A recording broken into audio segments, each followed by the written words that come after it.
नमस्कार अचुस्मिता किचन रे आपण समस्त को अनेक अनेक स्वागत।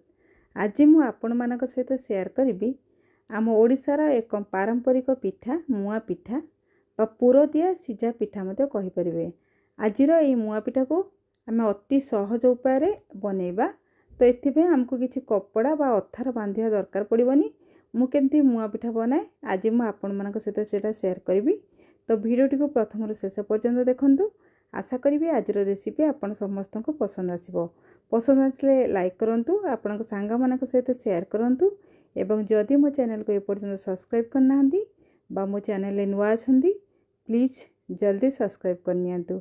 चलंतु ताले स्टार्ट करबा आज ये मुआ पिठा रेसिपी को।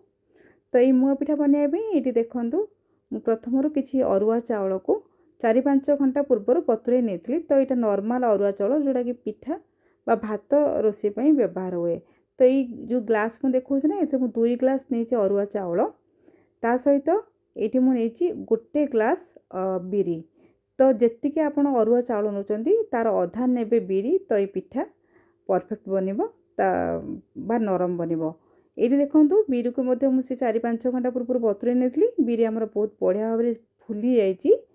तो तार को चोपा बाहर करके आम बिरी आ चावल को भल भाव धोईक नहीं आसवा। तो एपटे देखो बिरी को मु भल भाव तार चोपा को छड़े नहीं। ये गोटे गोटे गोटा चोपा अच्छी। तो यहाँ किसी ना पिठार यहाँ खावाई किसी खराब लगेनि। ता छड़ा ये देखो चावल को मत भल भाव धोई नहीं। प्रथम आम को बाटिबा बाटिया ये देखो नहीं गोटे ग्राइंडर जार। तो से प्रथम आम बिरी को देदेबा। बिरी को देकी ताको आम बाटिक नहीं आसवा। तो ये देखो बिरी देला परे मु ताको बंद कर नहीं। तापर देखो मोर बटाटी प्रस्तुत हो।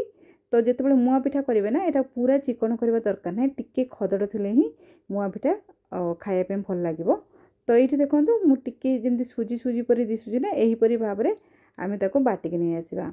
तो बिरी को प्रथम बाटिबा बाटिला परे प्रथम ये बिरी को आम टिके समय पर्यंत हाथ साहाय्य गोटे डायरेक्शन में यहीपरी भाव में फेंटी नवा जहाँफल कि आम बिरीटा बहुत बढ़िया भाव में फुलीज। तो पिठा आमर सॉफ्ट हम। ये ध्यान रखिए यहाँ करेंगे। तो 5-7 मिनिट जदि आपण हाथर समय अच्छी तो 15 मिनिट पर्यंत यहीपरी फेंटी ने। तो देखो फेंटला मोर यहाँ टिके नरम हो जाए हल्का हो जाए आग अपेक्षा। तापर आम रखि चावल को से सेम प्रोसेस रे से सेम जार रे बाटिक नहीं आसवा। तो ये से चावल को मुझे बिरी सांगे मिसई देछि।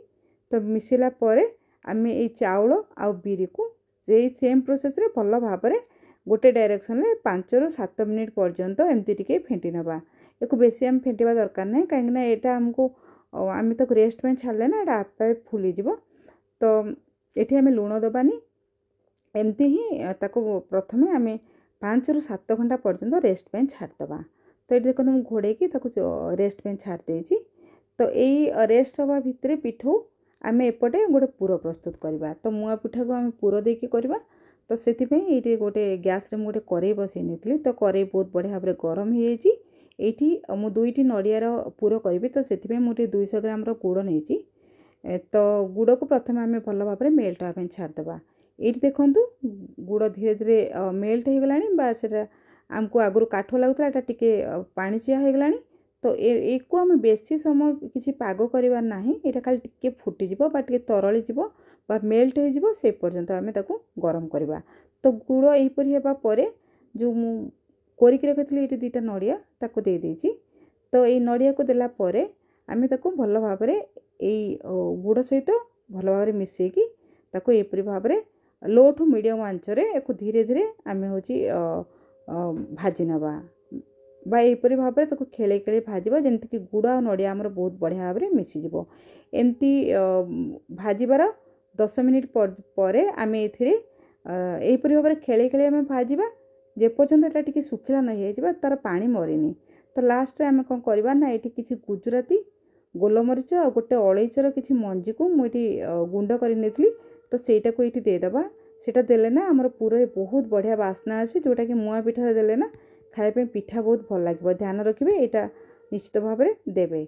तो यहीपरी देला परे आउ 2-3 मिनिट आम भल भाव में यहीपरी भाव में भाजी नवा। जितेबाला यहाँ पूरा भल भाव में सुखिला हो आमको देखूँ एमती केते बढ़िया भाव में यहाँ मेचा मेचा हो पड़ुची। तो यहीपरी हेले आम जाना कि आमर पूरा प्रस्तुत हो गलानी।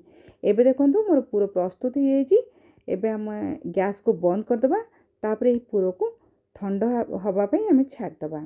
तो एपटे आम जो पिठो को रखी बाटिकी तो सेटा 6 घंटा हो गला। तो 6 घंटा पर मुझे देखा देखु केते जाली आसी माने यहाँ केते बढ़िया भाव में फुली जाइए जानीपे। तो एमती हेले ही मुआ पिठा भल लगे। तो ये मुझे देखा गोटे डंकी देखु पूरा जाली जाली होती पूरा हल्का हो जापरी हवा दरकार। तो ये जो पिठो मुझे जी मुआ पिठा करी से किसी मुझे खोली नहीं आउ जी अच्छी एतिक ही मुआ पिठा करी। तो से आम टे भल भाव में गोल ना तापर ये आम देदेबा स्वाद अनुसार लुण। प्रथम आम लुण दे नी तो लुण आम जब प्रथम दे था ना यहाँ आम खट्टा हो जाता। तो यहाँ से जिते आम करने पूर्व ही लुण देले यहाँ आमर भल से पिठाटा स्वाद लगे। तापर आम स्वाद अनुसार किसी चीनी दबा। तो आप तो पुर दबा मात्र पिठू आमको जमी टी मीठा लगे से आम टे चीनी देदेबा। चीनी देलापर आ लुण चीनी को आम भल भाव में पिठो सहित गोल ना। देखो पिठो गोलेला देखो यहाँ धीरे धीरे पानी चिया लगुच कहीं आम लुण आ चीनी देती। तो एको आम कौन करवा ना जो थे आम सीझेबा ये मुझे कपड़ा बा डेक्ची एक अथार बांधिकी मु करी। तो ये मुझे गोटे गहिर थाली नहीं तो ये गहिर थाली ही मु पिठा करी। तो से मु भल भाव में घी को लगे नहीं थालीर चारिपटे भल भाव लगे ने ना पिठा आमर है भल से बाहर। तो ध्यान रखिए। तापर ये थाली रे आम प्रथम तले किसी देदेबा पिठो जो आम रखी गोलेकी। तो देलापर आम प्लेन करनबा तापर यार मझिरे आम करके रखी पुर को देदेबा। तो पुर आम भरी भरिका तार चारिपटे दबा। तो जमती कि पुर आमर सबू जगार लगिपर मझिरे पूरा जमी पुर आम पिठा खाइला बेले जमी आमको कमी लगेनि। तो सेमती आम पुर दबा।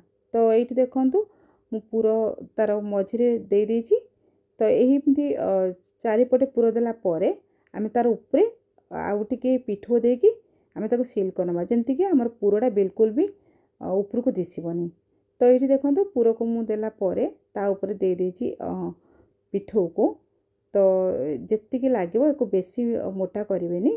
तो जी आमको पुर जस्ट न दिशला पर आम देदेबा। ये देखो मुझे उपरे दे देइछि पुर को जस्ट ढांकिला परी। तो तापर आम ता ऊपर को टिके प्लेन करनबा। ध्यान रखिए यहाँ को पूरा फुल करके देवेनि। तो यहाँ आमर ये पिठाटा कलापर ये फुल। तो आप जो पात्र नौकरी ताको टिके कम करके देथिबे जहाँफल कि आप पिठा बहुत बढ़िया भाव तैयारी हो पारे। तापर आम ताको टिके एमती पिटी देबा जहाँफल कि भितर थिबा एयर बबल्स बाहर को बाहरी आसिबो। तापर एपटे देखंतु मु जोटी सिझेबी ये गोटे कड़ाई बसैछि से गोटे स्टांड देकी ये मु 1.5 ग्लास पानी दे देइछि। तापर आम एक घोड़े प्रथम ही पानी को जो देछन ना सेटा को आम गरम होगा छाड़दबा। तो ये देखो पानी धीरे धीरे फुटवा स्टार्ट कलानी गरम होगा। आम धीरे जो गहिरिया थाली रे आम पिठो को देते सेटा को आनिक देदेबा। तापर यहाँ आउ टे स्वाद बढ़ियापी बा सुंदर दिखापी ये आम ऊपर देदेबा रखि पुर को। तो पुरर परिमाण ये जी भल हम ना तो आमको पिठा खायापी भल लगे। तो ऊपर देखूँ मुझे आउ कि पुर तापर आम ये करे को घोड़े नबा। घोड़े की आम 30 ରୁ 40 मिनिट पर्यंत एक छाड़ीदबा सिझापी। तो प्रथम आम हाई करदबा गैस फ्लेम को। तापर 5 मिनिट पर आम लो मीडियम आंचरे एक 30 मिनिट पूरा सिझापी छाड़दबा। ये देखो 30 मिनिट पर मुझे घोड़ा खोलिक देखा देखूँ मु गोटे छुरी केंचिकी देखुची। देखो यहाँ पिठो बेसी लगुनि बा जमा लगुनि। तो ताने आमर ये पिठाटा सिझी जाइए। तो ये आम गैस को बंद करदबा आउ ये पिठा को ठंडा हवा पर्यंत छाड़दबा।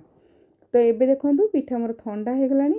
तो आम कौन करवा ना चारिपटे टिके छुरी लगे ना। आम तो घी लगे जहाँफल कि पिठा भलसे उठी आसो। तो आम टे छुरी एमती लगले ना यहाँ जदि कौट लगी ना से भल भाव में बाहर आसो। तापर केयरफुली तले गोटे प्लेट रखिकी आम पिठा को यहीपरि भाव में ओल्टे देवा। देखूँ केते बढ़िया भाव में पिठा पूरा बाहर जाइए कहीं आम घी लगे। तो देखो आम पिठा केते सॉफ्ट है। तो मुझे आपन को देखेबी पिठा आमर केते सॉफ्ट है। तो ये आम एक गोटे छुरी साहाय्य एक काटिबा। तो काटिके मु आपनको देखेबी यार भीतर टेक्सचर तो केमती होइछि हमर पिठा। तो देखंतु केते काटला बेले आपण देखिकी जानि परथि पिठा केते सॉफ्ट होइछि। तो काटू काटू देखुचंती एटा केते पूरा भांगिला परि हो जाउछि। तो एको हम केयरफुली धीरे से एको पूरा केक जेमती हुए ना सेमती होइछि। तो देखंतु केते बढ़िया भाबरे हमर भीतरटा पूरा जाली होइछि। आपण देखिकी जानि परथि पिठा पिठा हमर केते सॉफ्ट होइछि पूरा नरम होइछि। तो एहीपरि भाबरे आपण निश्चित भाबरे एई मुआ पिठा को थरे निश्चित भाबरे बनांतु एवं मो प्रोसेस रे मु जेमती कहली तो सेमती बनेले देखबी आपनकर पिठा बहुत सॉफ्ट हबो आ टेस्ट भी हेतिला। आपण निश्चित भाबरे बनै के खाइला पर ही जानि परिबे। तो आज रेसिपी आपनको केमती लागला कमेंट करी जणैबे। आज पई कि रहली पुणी आसीबी आउ एक रेसिपी नै। जय जगन्नाथ।